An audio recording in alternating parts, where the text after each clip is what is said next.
Well, it's 1:30. I think we get started and get rolling. First of all, we want to thank everyone for being here today. I want to introduce Warren Brown, who most of you know.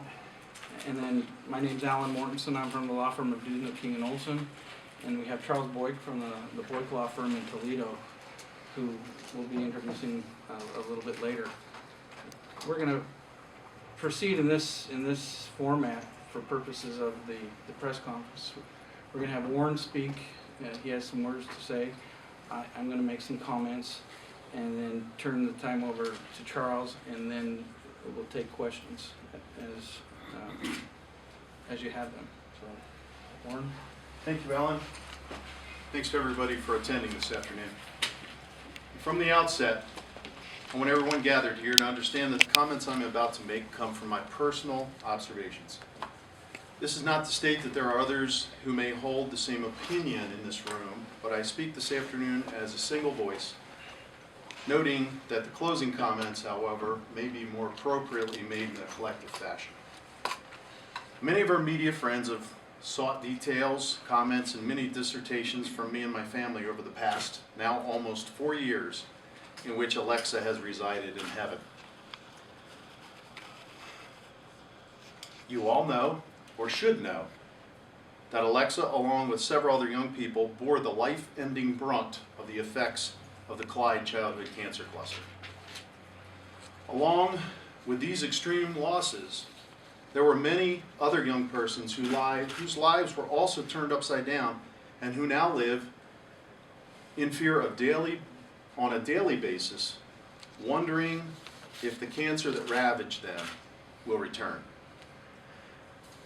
I've been on a few occasions reticent to offer much to you, but some happenings in the recent past have given cause for me to evaluate why it is that I possibly, and why it is that we collectively, may have hesitated in making comments and being more vocal. Personally, I've spent many sleepless nights pondering why it was that children developed cancer, and why some of them died here in a community that for all intents and purposes is fairly pristine. It has been a constant thought and theme in the life of my family, and not a day that has gone by that each one of us continues to question and look for answers. The actions over the past 6 years that some have taken on individually, and more recently as a group, have been rooted in science. Our collective group has not entered into this matter lightly. Our hand, though, recently has been forced by several individuals whose motivation appears to be the securing of remuneration and the almighty dollar to assuage the loss they have suffered. They cannot stand before you today and claim that they have their own science backing up the filing of their lawsuit. They are building their case upon the results and the efforts of a few other persons, my family included, who would just not allow the powers that be to sell us some nebulous idea that this cancer cluster was just a happenstance event. They have filed suit prematurely and opportunistically. In conclusion, and hoping that I state correctly how our group feels as a whole, we, those who have lost children, and those, again, whose children wake up every day wondering when cancer will revisit them, want only one real, in quotes, conclusion to come from this effort.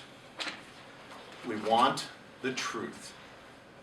We want to know why that apparently healthy young persons who, pursuant to statistical information, should have remained healthy for decades, developed cancer, with several of those passing away as a result. If the truth in fact comes in the form of $10 million or $10, it does not matter. We want to know why, who, and what caused a quote-unquote statistical anomaly as proffered by the Ohio Department of Health. We want the truth. And unlike the Tom Cruise character in A Few Good Men, we can handle the truth. I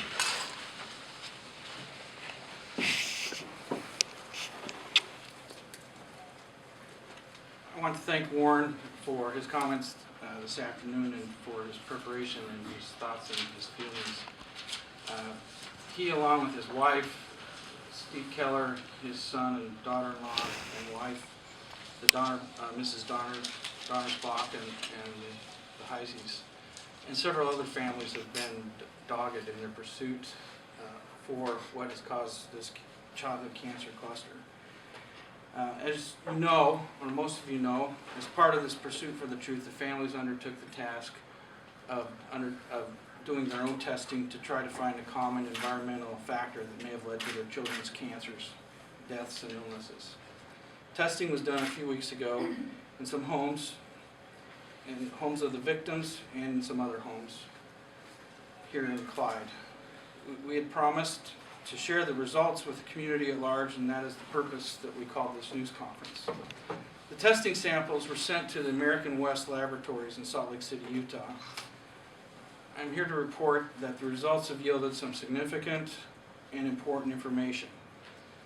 However, the full interpretation of this information is yet unclear. To protect the community at large from reacting to data that has not been fully analyzed by experts, to protect homeowners from any disinformation or false conclusions that would impact their homes, and because of the lawsuit that has been filed a couple of weeks ago and the unintended impact that this information may have upon that case, we are going to follow up our testing by doing three things. First, we're going to provide the data to the U.S. and Ohio EPAs and ask that they verify it and that they do their own testing individually so that they can give the proper instruction to the community at large as to the significance of it. It's not, we don't believe it's our position at this point in time to make broad conclusions or rush to judgment based on data that we need a team of experts to analyze, and that we want the EPA, both at the Ohio level and at the federal level, to analyze themselves.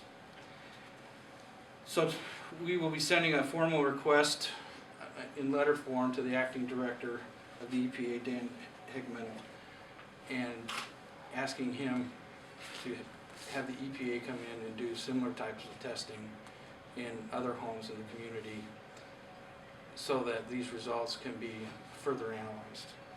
We're going to again invite the new director of the EPA to come out and fulfill the promise that was made by Lisa Jackson to come to Clyde and to see the mosaic that's been painted here in this community. I think by taking one segment of one piece of information and analyzing it separate from the big picture's been lost. And I want them, and the families that we represent want the new director to come out, go to all the sites, read the reports, and also read and analyze our data. We are in the course of hiring a team of chemists, of epidemiologists and toxicologists who will assist us in interpreting the significance of the data that was obtained by our testing. I can announce that nothing of significance was found in the Clyde water treatment plant, and I think that's good news for everybody. We're appreciative of the cooperation of Clyde City. They have been a very good citizen and caretaker of their citizens by allowing us to do that testing, and they were a pleasure to work with. So we are pleased to announce that. As some of you know, a lawsuit was filed recently in Fremont, Ohio by the law firm of Albrecht & Cobble in Sandusky County. The Albrecht firm and his clients have no involvement in what we've done with our law firm, Dusen, King & Olson, and the families that we represent. The Albrecht firm, as far as I know, has had no involvement, well, they had no involvement with the testing. And as far as I know, they have no access to the raw data that we obtained. It's the cancer cluster family's understanding that the testing has not been finished or even commenced at the Whirlpool Park, and everyone is extremely curious for that testing to occur, as is our families and many of the families that live out by the park. Those results may impact them differently than the results that we found in our dust testing, and so we'll be doing further analysis on that also as we proceed forward. I can tell you that many members of my client group, of our client group, feel that some people or entities were prematurely named members of our community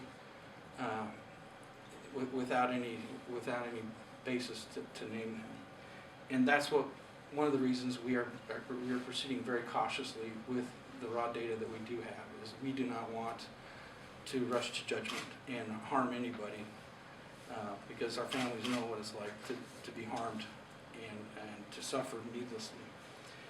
I'd like to turn the time over to Charles Boyk of the Boyk Law Firm in Toledo. Mr. Boyk is a very talented, skilled, and experienced victim rights advocate.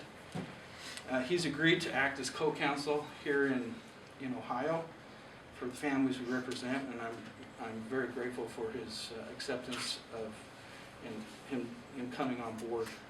He brings great expertise in the Ohio court systems, both in state and federal, and in advocating for victims. He's obtained several significant results for his clients, both in verdict and in settlements, and he is a man who's given a lot back to the community. If you go to his webpage, he does incredible amounts of community service, and it's not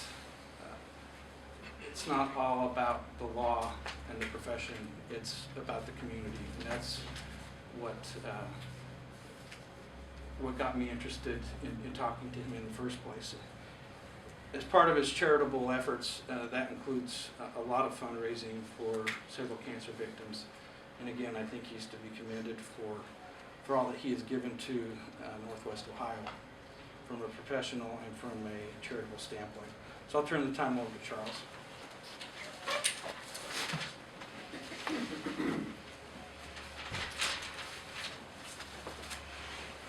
I'd like to thank Alan and the families for allowing me to get involved in this case. I think I've been, like a lot of you, the last 6 or 7 years, I've read the newspapers, I've watched the stories on TV, and I've wondered, what's this mystery all about?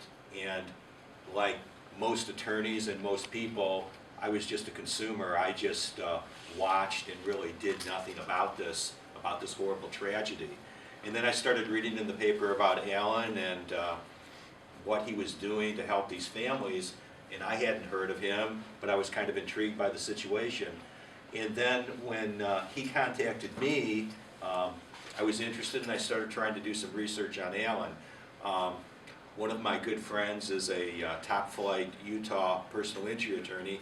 I mentioned Alan's name to him, and he indicated that the largest case that he's ever had involved him working with Alan's firm, assisting him. And what I found out by doing my due diligence on Alan is his firm is considered the top law firm in Utah for handling toxic tort and all sorts of personal injury cases. But not only is it the top personal injury firm in Utah, but it has national verdicts, national toxic tort cases, and actually international cases that they've been involved in. So I was really impressed at his commitment and his expertise, and he comes across as a nice low-key individual, but if you go to his webpage, you talk to the people, this is a guy that's in the national media and is a national player. And I'm really thrilled to have the opportunity to try to assist him and assist the families on trying to find and solve this mystery. Thank you. We'll turn the time over for questions. Tom? Alan, would you have released some of the results of the dust testing if this other lawsuit hadn't been filed? I don't know. It added another wild card to the equation in that we don't know the unintended impacts it might have.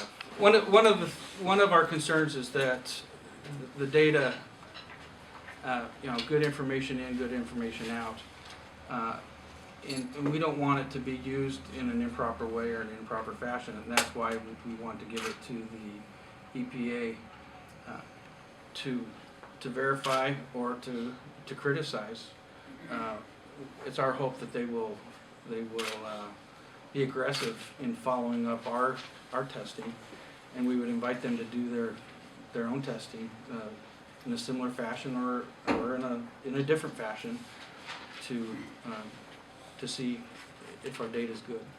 So could you broadly characterize the findings? I mean, as a guy who's done no coverage on this story, it's kind of hard to walk in cold turkey a little bit here. Right. I mean, are you saying that your findings establish some proximate danger, establish something that the community should be concerned about immediately?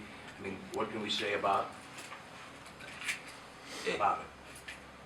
It's produced something that's significant and important, whether the community at large is at danger. We're going to leave that to the EPA to make that determination, either with our results or with additional testing. Again, it's not our purpose to create a false danger. But if there is a danger with our results, which again are fairly significant, we want it to be dealt with. Alan, who should be the government agency that's investigating on Whirlpool Park? It's been months since the PCBs were found there. You don't hear anything about an agency, a government agency, looking into the fact who dumped them, how long have they been there, what's going on, and also if there's even a connection between that or not. I mean, other than you guys looking into it, the Ohio Health Department, I don't know if it's looking into it, the EPA, I don't know if they're looking into it. That's a very good question, and I can't speak for the EPA or the Ohio EPA or the Ohio Health Department. I can't speak for anybody except us. We've asked to be involved because we want to move the process along. As private citizens, we've been denied that right. I do know that the property owners are anxious to have the testing, and they're not afraid of it, and they want to get it done also. And so I would assume that the holdup is somewhere between Whirlpool and the governmental entities. But that's, again, I'm on the outside looking in, wanting to get involved, asking to be involved on behalf of these families, but so far I've been denied that opportunity. But hasn't that been an opportunity that's been denied basically from way back to 2006? Yes, or not? and that's why we started doing our own testing on other issues that we did have control over. Is it fair to say, Alan, that when you say significant and important, these findings that you've made are leading towards perhaps a lawsuit of your own to file against a number of entities? If the interpretation and the analysis from our team of experts and possibly the EPA bears some kind of causal connection, yes, a lawsuit clearly is in the future. And again, but we're not rushing to judgment. But with Mr. Boyk on board, that is one of the purposes. Is that's a potential now? Is that these families file their own lawsuit? But again, we're not to that point yet. How many clients do you represent? How many families do you represent? We represent 7 of the families that have had childhood cancers, and then we represent 5 families who have had cancer out by the park. So a total of 12 then? Those don't include children. So a total of 12 families? A total of 12. So 7 child, 5 adult. Correct. And of those adults, there's also, we represent they're now adults who are significantly mentally impaired. But again, further study needs to be done, and we can't really do anything yet because we're waiting for the EPA to do their testing. You mentioned you did some testing in the victims' houses, and then you Yes. said other homes. What were those other homes? I'm not gonna disclose those, out of fairness to those homeowners at this point in time. Could you quantify how many homes? Two The total of 2 homes? homes outside of the victims' homes. So 14 total then. No, a total of 6. I know you're not releasing the dust testing results. You're submitting them to the US EPA, state EPA, but at the same time, it's been months and you've been trying to get involved for information in the local park. How likely are you going to be to hear back from the EPA about these test results you're submitting to them? You're saying you want them to come out, do their own testing. Right. Get some I- people- That's a very good question. And with the change in administration at the EPA, I don't know. I would hope that this would take a higher priority. I think it should, based on the testing that we've done, and based on the park. It should be high on the priority list, and it's our hope, it's our family's hopes, that the EPA, now that Lisa Jackson has left, the higher priority is put on it. Have you heard from Robert Indian, the lead investigator for the Ohio Health Department on this? No, we have not. We've sent a request to be involved, and we were bumped upstream to the US EPA, and then we were told no. Have you had any contact with Dave Pollock, and what is that relationship like? All communication's been via email, and it's been mainly that they don't want, that we're a nuisance. They act like we're a nuisance to them, and that's very frustrating. Well, expand on that. What have they done? They told us that they're responsible for the oversight, they're responsible for doing the work, and that we, like everybody else, will have access to the reports once the testing's done. And we found out about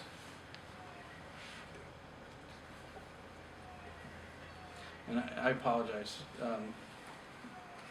From the Sandusky County Health Department, there's been no interface at all. And so I misspoke there, as far as Mr. Pollock. Okay.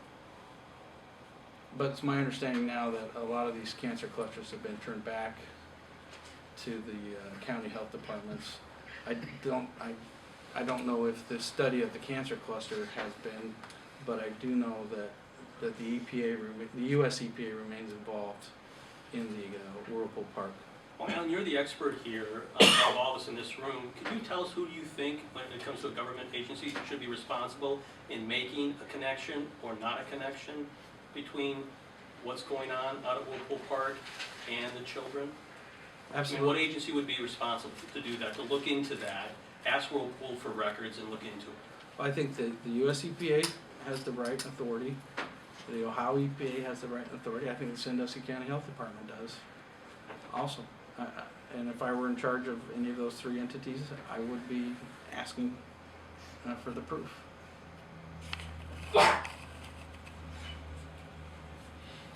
Could you talk a little bit about, for the benefit of the legally unsophisticated here, the sort of the, again, just the perception here, sort of the jockeying here. I mean, I'm looking at the number of websites for law firms in Cleveland. And they've got their own little Clyde Cancer Cluster page, say, like, we're researching and we're getting on the case. I mean, what is the advantage of being the first to get a class action certified here? To be quite honest with you, I don't know.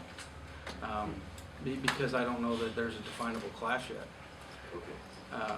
And that's, I know that's a lot of legal jargon, but I wouldn't feel comfortable trying to define a class right now, because there's so many, there's our dust testing, there's the testing out of the park where there's PCBs found. There's different types of we have children and we have adults, and so I don't know that there is any advantage. But you think, based upon the information on the table, lawsuit filed 2 weeks ago, is possibly premature? Based on the information I have, but I don't know what the Albrecht firm has. I don't know the experts they've retained. I don't know the testing they've done. I don't know the background that went into their lawsuit. We don't have access to that information, and so based on the information we have, that would be a concern. I can't say with 100% of certainty that it was premature. I don't have their files. Mr. Brown, could you elaborate on your thoughts that you made at the outset a little bit more? I mean, you obviously are concerned about that first lawsuit and the motives underlying it. Well, I don't think I need to add anything more than what I did in that one paragraph. And you're welcome to my comments. I've got 10 copies here that I'm happy to release to you. So at this point, no, I won't add anything to it other than what I've already said. Stand by. Sir, would you comment on the yellow ribbon and what it represents?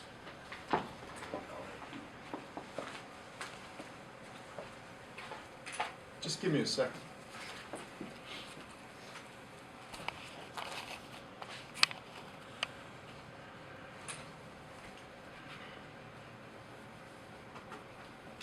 Yellow ribbon is should be a reminder, everybody in this room, that childhood cancer is very prevalent in this country. It may be a rare experience, actually gold. My wife has corrected me from the audience. It's gold ribbon. It is the symbol for childhood cancer. Members of my family and some of you in this room, some in the media, some of our friends, continue to wear a gold ribbon every single day that we are out and about our business, our professional lives, as a reminder to us that this is not just something that happens. Childhood cancer is the #1 disease killer of children in this country. The #1 disease killer of children in this country. You know, I won't go any farther. I wanted to start to mention issues having to do with gun control, but I'm not going to go there today. Some other point I will. However, our emphasis is always a knee-jerk reaction to many of the incidents that occur in this country, as opposed to being analyzed study. Childhood cancer has been prevalent for years. It's taken a back seat when it comes to funding from the federal government. And we wear it to remember Alexa and all those children across the nation and the world, for that matter, who have developed cancer. And I would just remind everybody of the Ohio State study that indicates that this childhood cluster here, even though there's always going to be some childhood cancer, based on the population base and the types of cancer, that there's a 90% probability that it's related to an external source, and that's what we're looking for.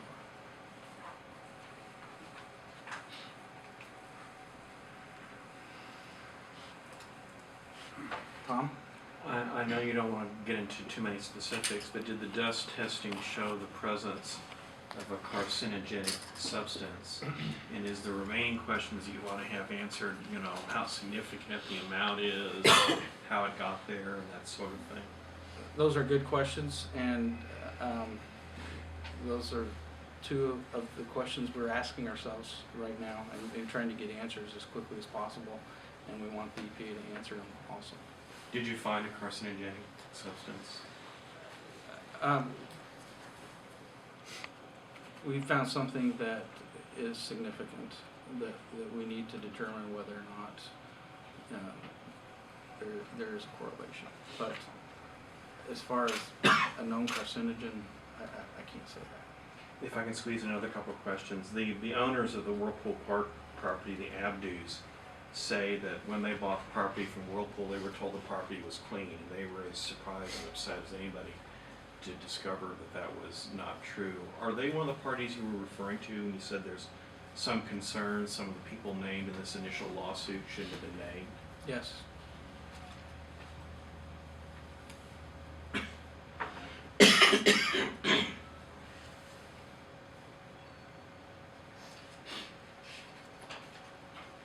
Any other questions or comments?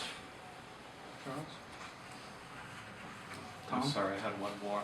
I was curious whether your new co-counsel thinks the Alberta lawsuit was premature, and whether you think it was filed before a causal connection had been established. I think, as Alan stated, we have no idea what information they have. We don't know what experts they've retained, and we don't know what the legal basis or the causation is for their lawsuit. We just know what the evidence is based on the studies that Alan and the families have done so far. So the answer to the question is, I don't know. Well, thank you. We appreciate your attendance, we appreciate your interest, and we just remind everybody that this is being done on behalf of children that have been very, very sick or are no longer with us, and that's who we want to keep in mind here. So, thank you.